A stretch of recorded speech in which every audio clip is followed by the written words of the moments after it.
নমস্কার, দেখছেন talk to Bangla. আমি অভিষেক রয়েছে আপনাদের সাথে। এই মুহূর্তে যে খবর নিয়ে উপস্থিত হয়েছি, একদম কিন্তু কোনো রকম রাগঢাক না রেখে পশ্চিমবঙ্গের নেত্রী যে মীনাক্ষী মুখোপাধ্যায়, তা কিন্তু একদম বকলমে একদম স্বীকার করে নিল সিপিআইএম। তার কারণ পশ্চিমবঙ্গ থেকে কিন্তু যে কজন কেন্দ্রীয় কমিটিতে নতুন মুখ হিসাবে যুক্ত হলো, তার মধ্যে কিন্তু সবচেয়ে কম বয়সী মীনাক্ষী মুখোপাধ্যায়, এবং ডিওয়াইএফআই এর রাজ্য সম্পাদক ছিলেন তিনি এতদিন, এবং সেখান থেকে একদম সরাসরি সিপিআইএম এর কেন্দ্রীয় কমিটিতে জায়গা করে নিলেন। এবং জায়গা থেকেই তার এই মুহূর্তে যে ছাত্র রাজনীতি করে উঠে আসা, তারপর ডিওয়াইএফআই থেকে মূলত তার একদম উত্থান, এবং 2021 সালে আমরা জানি যে মুখ্যমন্ত্রী মমতা বন্দ্যোপাধ্যায় এবং বিরোধী দলনেতা বর্তমানে শুভেন্দু অধিকারী, তাদের বিপরীতে কিন্তু নন্দীগ্রামে একদম চোখে চোখ রেখে লড়াই করেছিলেন মীনাক্ষী মুখোপাধ্যায়। বামেদের এই নতুন একদম তুরুপের তাস, এবং তার মধ্যে মানুষ কিন্তু বেশ কোথাও গিয়ে দেখতে পেয়েছিলেন, বেশ কিছু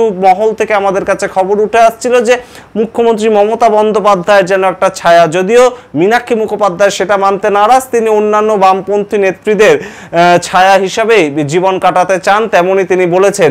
সুতরাং এই ক্ষেত্রে মীনাক্ষী মুখোপাধ্যায়ের যে একদম শান দেয়া একদম মেজাজ, তার যে বক্তব্য, তার যে একদম বলিষ্ঠ বক্তব্য, এবং তার যে লড়াই করা স্টাইল অত্যন্ত গুরুত্বপূর্ণ। তার লড়াই করা স্টাইল, তার লড়াই করার পারদর্শিতা, যে কোনো দিকে, যে কোনো ক্ষেত্রে, সমাজের যে কোনো পরিস্থিতিতে তিনি যেভাবে ঝাঁপিয়ে পড়েন আমরা দেখেছি। গত বছরের আরজিকর কাণ্ড, 8ই অগাস্ট একদম বুদ্ধদেব ভট্টাচার্য যেদিন তার মরদেহ নিয়ে যাওয়া হচ্ছে, সেখান থেকে ডাইরেক্ট একদম মীনাক্ষী মুখোপাধ্যায় সেই যে অভয়ার মৃতদেহ সেটাকে যেভাবে আটকেছিলেন, এবং তার পরবর্তীতে সেই ভিডিও ভাইরাল হওয়া, তার পরবর্তীতে আমরা দেখছিলাম যে সেই যে অভয় আন্দোলনে মীনাক্ষী মুখোপাধ্যায়কে এক দিনের পর দিন রাস্তায় থাকা, এবং শ্যামবাজারের মাথায় তিনি একদম ধর্ণা দিচ্ছেন, বামেদের মিছিলে নেতৃত্ব দিচ্ছেন, সেগুলো যেমন রয়েছে, ঠিক তার আগে আমরা দেখেছি যে বিভিন্ন জায়গায় বামেদের যে ডিওয়াইএফআই সমাবেশ, তিনি নিজে একদম ব্রিগেড ভরানোর কিন্তু দায়িত্ব নিয়েছিলেন। ইনসাফ যাত্রা অত্যন্ত গুরুত্বপূর্ণ একটা পদক্ষেপ ছিল মীনাক্ষী মুখোপাধ্যায়ের ইনসাফ যাত্রা।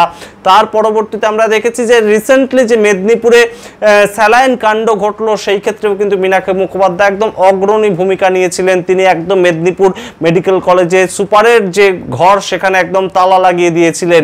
এহেন যে কর্মকাণ্ড, সেটা কিন্তু ইতিমধ্যেই একটা ছাপ ফেলেছে সমাজে, এবং অবশ্যই পশ্চিমবঙ্গে বাম ভোট যখন একদম তলানিতে গিয়ে ঠেকেছে, 5%-এর কাছাকাছি বাম ভোট, তখনও কিন্তু বামেদের যে ছাত্র যুব সংগঠন, তারা একটা নেতা কিংবা তারা তাদের ক্যাপ্টেনকে খুঁজে পেয়েছে, এবং মীনাক্ষী মুখোপাধ্যায় সেই মুখ, এবং সেই মুখকে সামনে রেখেই কিন্তু সিপিআইএম যে সামনে 2026-এ ভোট বৈতরণীতে নামতে চলেছে, কিংবা ভোটের হাওয়ায় তাদের পাল্টা দিতে চলেছে, সেটা কিন্তু আর বলে দেওয়ার অপেক্ষা রাখে না। তার কারণ একটা বিশাল পথ কিন্তু একদম মীনাক্ষী মুখোপাধ্যায়কে দেয়া হলো, যেটা কিন্তু বেশ খানিকটা অনেককেই চমকে দিয়েছে। যে সিপিআইএম এর রিসেন্টলি পার্টি কংগ্রেস হয়ে গেল, এবং সেই ক্ষেত্রে একদম সেই পার্টি কংগ্রেসে কিন্তু পশ্চিমবঙ্গ থেকে যখন সূর্যকান্ত মিশ্র, রবীন দেব, তারা একদম সরে গেলেন বয়সজনিত কারণে, সেক্ষেত্রে কিন্তু আমরা দেখলাম যে একদম সেন্ট্রাল কমিটি থেকেও প্রকাশ কারাতের মতন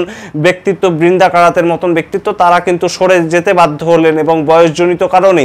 এবং একইভাবে আমরা কিন্তু দেখলাম যে সীতারাম ইয়েচুরি, যিনি এতদিন ধরে পার্টির সম্পাদক ছিলেন, সর্বভারতীয় সিপিআইএম এর সম্পাদক ছিলেন, তার হঠাৎ করেই মৃত্যু ঘটে গত সেপ্টেম্বর মাসে, এবং তার পরবর্তীতে কিন্তু এই 8 মাস পর একদম সিপিআইএম এর একদম নির্বাচিত সর্বভারতীয় সাধারণ সম্পাদক হলেন M.A. বেবি। এবং সেই M.A. বেবি কিন্তু অবশ্যই তিনি একজন বর্ষিয়ান রাজনীতিবিদ, তিনি এসএফআই করে উঠে এসেছেন, এবং তার পরবর্তীতে ডিওয়াইএফআই করেছেন তিনি, এবং তার পরবর্তীতে 1986 থেকে 1998 এই 12 বছর কেরল থেকে তিনি কিন্তু রাজ্যসভার সাংসদ হিসেবে মনোনীত সাংসদ ছিলেন রাজ্যসভায়, এবং পরবর্তীতে তিনি পার্টি করেন এবং পার্টির কেন্দ্রীয় কমিটির সদস্য ছিলেন এত বছর ধরে। এবং এইবার কিন্তু একদম সীতারামের জায়গায় তিনি কিন্তু নিজের জায়গা করে নিলেন M.A. বেবি, এবং অবশ্যই কিন্তু তার কাছে একটা নতুন চ্যালেঞ্জ, এবং নতুন চ্যালেঞ্জ কিন্তু এই পশ্চিমবঙ্গের ভোট বাড়ানো, এবং যেখানে কিন্তু বামেরা 34 বছর সরকার চালিয়েছে, দুজন মুখ্যমন্ত্রীকে দিয়েছে বামেরা পশ্চিমবঙ্গ থেকে,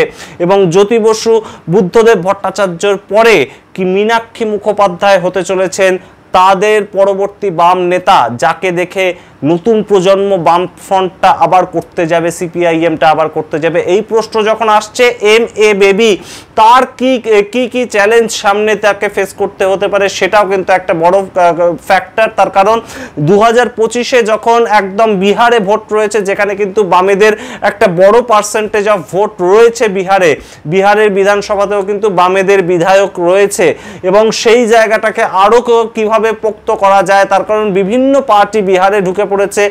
বিহারে বিজেপি যেমন রয়েছে, জেডিইউ রয়েছে, আরজেডি রয়েছে, তার সঙ্গে আবার পিকে অর্থাৎ প্রশান্ত কিশোর তিনি নিজের পার্টি খুলেছেন। তার মাঝখানে বামেদের যে অস্তিত্বটা সেটা কিভাবে বাঁচিয়ে রাখা যায় সেটা যেমন এম.এ. বেবিকে প্ল্যান করতে হবে, ঠিক তেমনভাবেই বছর ঘুরতে না ঘুরতেই পশ্চিমবঙ্গে ভোট রয়েছে, এবং সেই ক্ষেত্রে বামেরা যে শূন্যর গেরো 2021 সাল থেকে একদম তাদের কপালে জুটে আছে বলতে গেলে 2019 সাল থেকে, 2019-এর লোকসভা নির্বাচন, 2021-এর বিধানসভা নির্বাচন, তার পরবর্তীতে 2024-এর আবার লোকসভা নির্বাচন, তারা কিন্তু শূন্যর গেরো কাটাতে পারছেন, এবং সেই যে জায়গাটা থেকে তাদের যাতে বিধানসভায় প্রতিনিধি পাঠাতে পারে বামেরা, কি স্ট্র্যাটেজি নিতে হবে, মানুষের কাছে কিভাবে পৌঁছাতে হবে, সেটা কিন্তু এম.এ. বেবি কোনো রকম কোনো দক্ষতার মাধ্যমে, তার এত বছরের বর্ষিয়ান রাজনীতিবিদ তিনি, তার কোনো স্ট্র্যাটেজি তিনি দিতে পারেন কিনা সেটা যেমন আমরা নজর রাখবো, ঠিক তেমনভাবেই বিহারের ভোটে কোনো একটা ছাপ ফেলার মতন তারা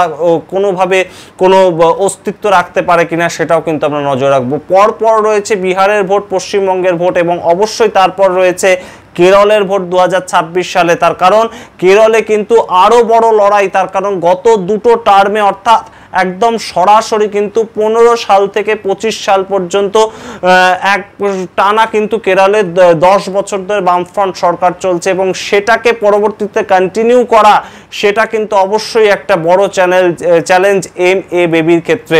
আমরা অবশ্যই নজর রাখবো এতগুলো ফ্যাক্টরকে সামনে রেখে বামেদের সর্বভারতীয় সিপিআইএম এর সাধারণ সম্পাদক এম.এ. বেবি কতটা কার্যকর হন, এবং অবশ্যই আমরা নজর রাখবো যে নতুন যে টিম তৈরি হলো 84 জনের একদম কেন্দ্রীয় কমিটি, তারাই বা কিভাবে কাজ করছেন। পশ্চিমবঙ্গ থেকে পলিট ব্যুরোর ক্ষেত্রে কিন্তু 3 জন জায়গা করে নিয়েছে, তারা কিন্তু অবশ্যই গুরুত্বপূর্ণ। দেখতে থাকুন টক টু বাংলা। পরবর্তীতে আমরা অবশ্যই নজর রাখবো যে বামেরা কিভাবে এগিয়ে চলছে সামনের দিকে, এবং 2026-এ তাদের কোনো জায়গা তারা করে নিতে পারছে কিনা ভোটের নিরিখে, এবং অবশ্যই সিটের নিরিখে, যেটা কিন্তু বামেদেরকে বারংবার কটাক্ষ শুনতে হয় পশ্চিমবঙ্গে। আপনারা দেখতে থাকুন টক টু বাংলা। বলবেন না টক টু বাংলা ইউটিউব চ্যানেলটিকে সাবস্ক্রাইব করতে। ধন্যবাদ।